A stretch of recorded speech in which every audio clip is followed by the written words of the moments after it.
Let's do a little Vikings free agency update.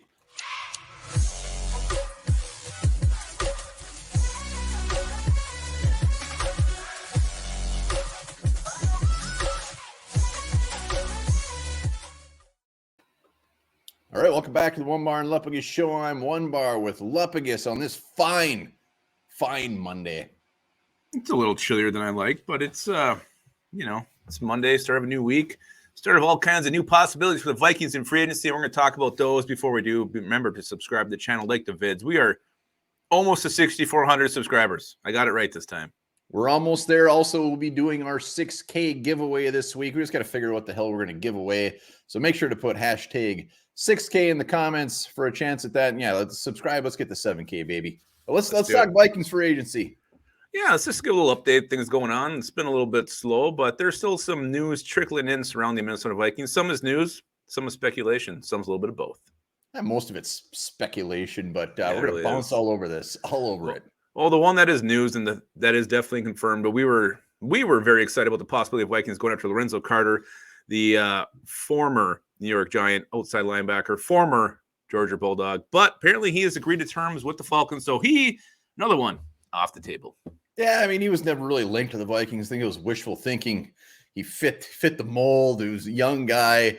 Dream is over. Lorenzo Carter, have fun in Atlanta. Hey, we'll catch him on his next go-around in free agency. That'll be next year. Hell yeah. All right, so Lorenzo Carter. Also, a little bit of news, Danielle Hunter. I mean, sounds like the Browns were sniffing around, maybe wanting themselves some Danielle Hunter.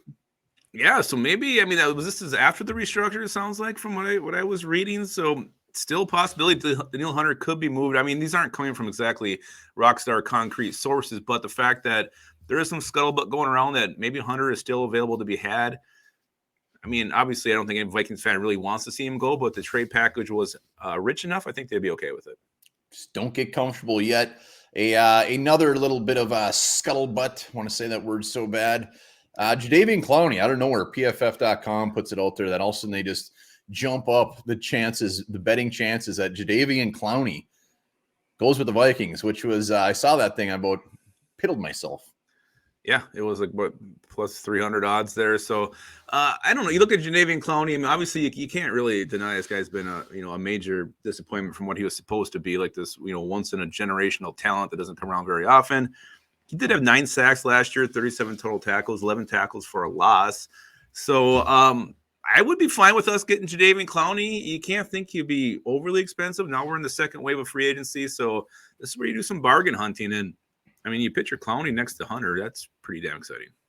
Yeah, I mean, the name alone gets you excited, but when you look at the production, like you said, his price tags haven't matched what he's done on the field. I still think he would probably earn a pretty penny. I think he got $10 million last year for the Browns, and he'll probably be right around that again. But the thought of Clowney coming, I mean, I think it's a mild pipe dream, but the fact that they actually bumped those up quite a bit was a little peculiar and definitely raised my peepers.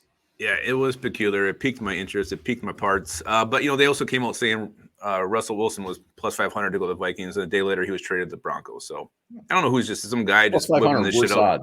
Worse odds, though. It is worse odds, but still, the next day he was moved. So maybe next day Clowney will sign with somebody. Who knows? But it's one to watch. Maybe they have some intel, but he fits the mold, is improving the defense. He would improve the defense. 29 years old. I mean, he's still got a lot of good football left in him. So maybe where they get that money, though. Well, it's just they seem like they can find it when they need it. So this salary cap can always just be massaged and manipulated.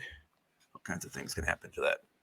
All right, and the last scuttlebutt going around that we're going to talk about today is the Bills supposedly are closing in signing a guard. So does that mean Ryan Bates, that they're going to move on from Ryan Bates, making him available to be had, and is his home going to be Minnesota? Supposedly he was going to talk to the Patriots, I think, too, and then make his decision. Yeah, I think he did talk to the Patriots. So the Bills signed Greg Menzies. Solid player, Menzies. I mean, he's not like this peon. I mean, he's started before. He adds good depth. So the fact that the Bills go out and get this guy, I mean, maybe they're just realizing, all right, we're not going to get Ryan Bates.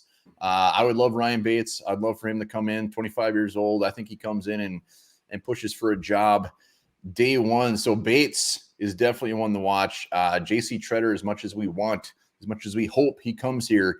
Been pretty quiet there. So maybe I'm moving on to the Ryan Bates, more realistic train.